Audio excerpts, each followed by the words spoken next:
Greetings and welcome back. Certainly at the bottom of that last page of your notes, you can certainly see how Britain looks very different than Germany, than France, than Japan, all of which were impacted dramatically by World War II, by being invaded at the end of World War II, by having internal revolutions either shortly before or after World War II, and having to create new constitutions. All three of these countries were forced to draft a new constitution after World War II.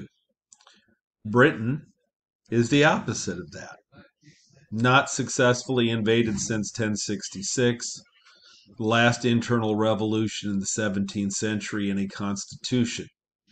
And of course, Britain doesn't have a formal constitution, but certainly the norms, the expectations, the notion of parliamentary supremacy dates back to the 17th century, which is why I have that date there.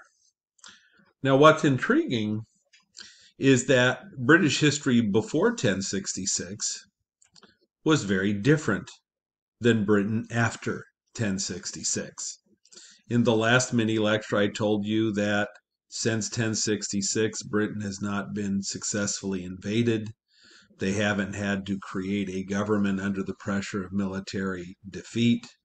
They have had tremendous internal and external sovereignty, and democracy has developed in a very gradual, slow, evolutionary manner. However, before the Norman Conquest in 1066, Britain looked very different. If you look at the top of the page where it says Britain before the Norman Conquest, it's believed that the Celtic people settled in Britain as early as 700 BC. They're the ancestors to the modern Scots, Welsh, and Irish. Rome became an occupier, really the first group who really tried to bring in civilization, Christianity, rule of law to England and Wales. And the Romans faced tremendous opposition at times against female leaders. And I just pointed one out. The most famous Celtic queen in history was Boadicea, who fought the Romans in 60, 61 AD. I think she died really young, 30, 31 years old.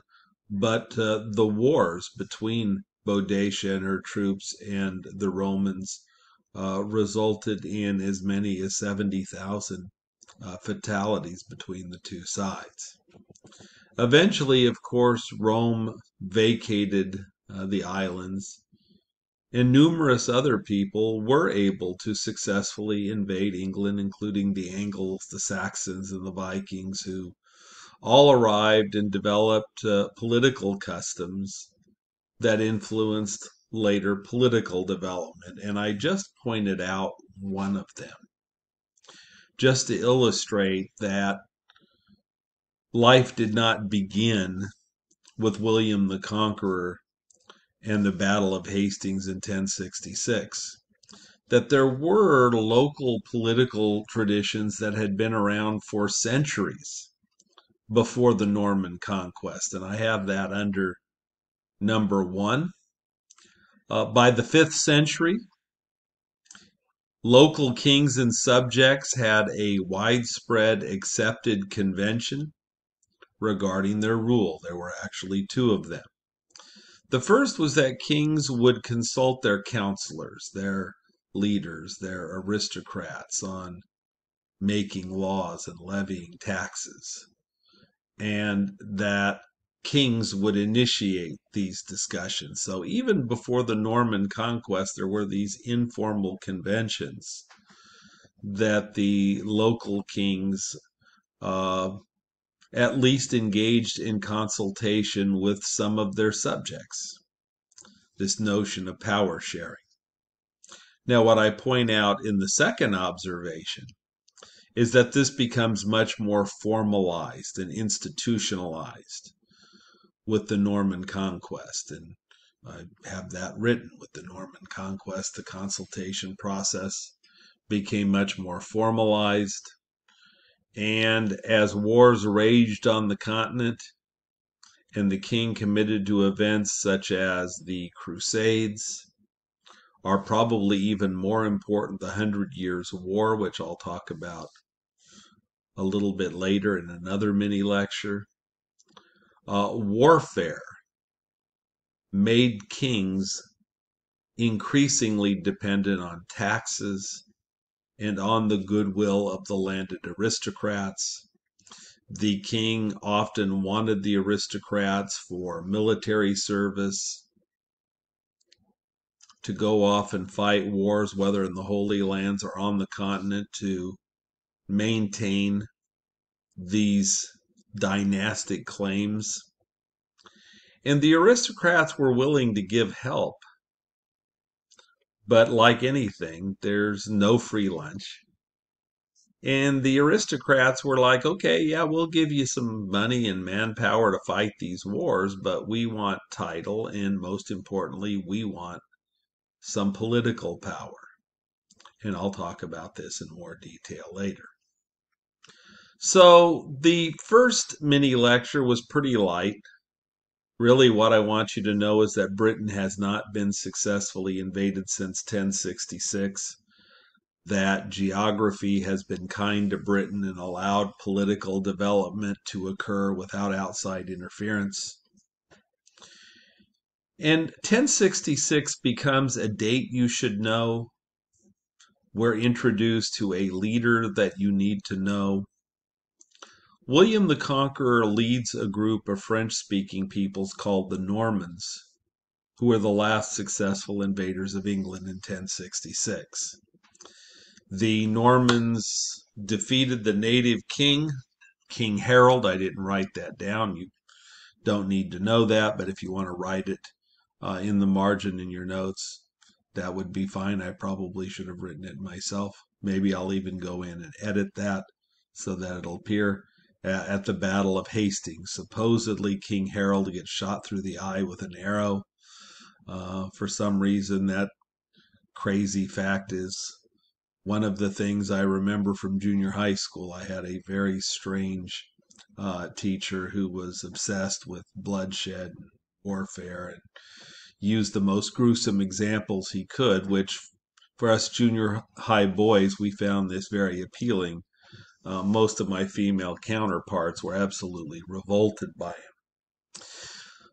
I believe, and I don't know this, I told you I only have my family dated back to 1422, but I have some reason to believe that my ancestors may have been part of that Norman conquest.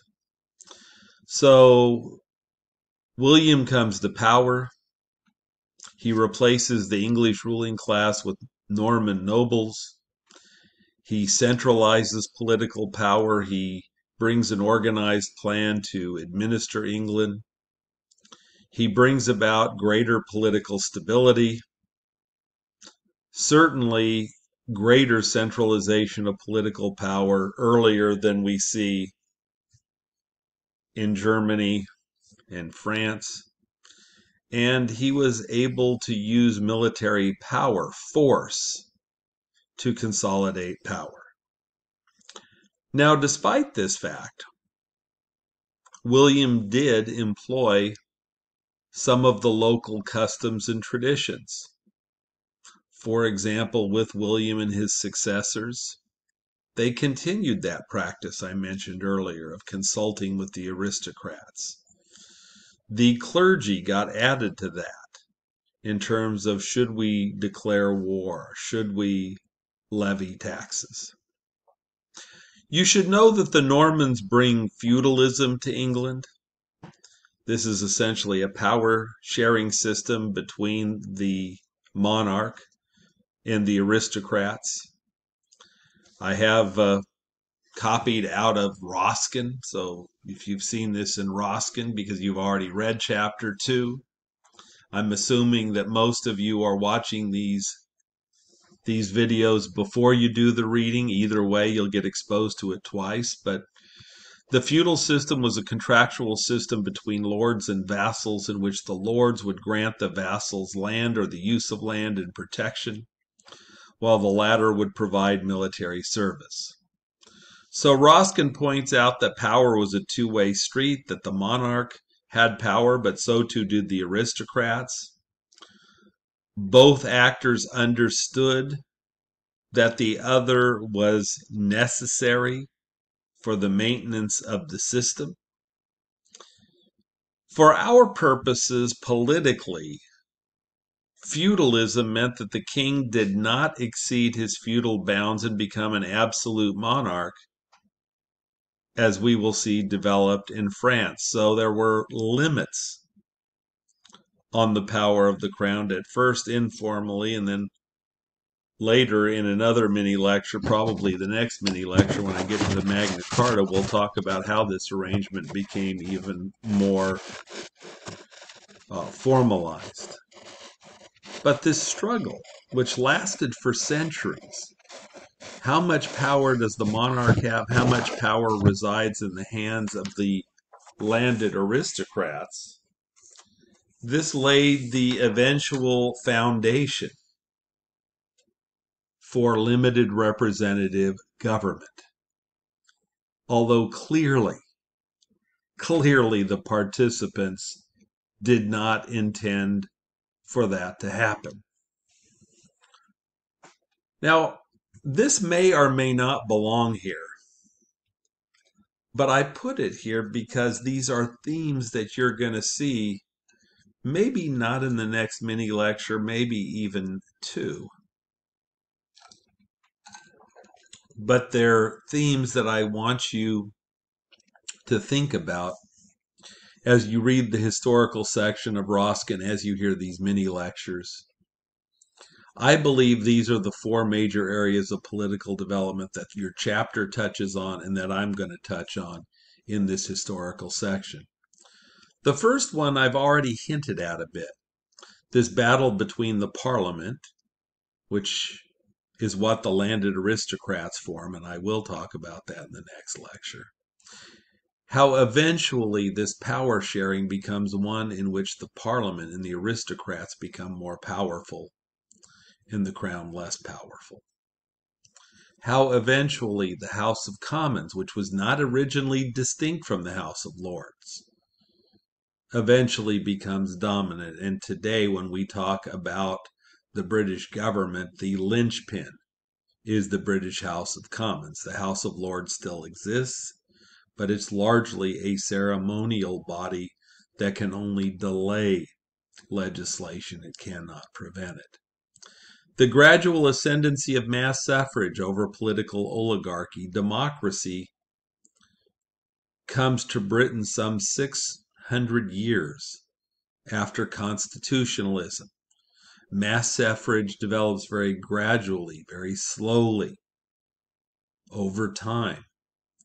The British do not wake up one day and say, let's go from being an oligarchy to a mass-based democracy. It occurs gradually over time. And finally, the greatest debate in the post-World War II era in Britain has been the debate over how extensive should the welfare state be. And so the triumph of the welfare state over classic capitalism is what's featured in the policy section. Now, I left a little underview to demonstrate, even though the British system is always seen as an alternative model to the American political system, that they are opposites, that's not really true.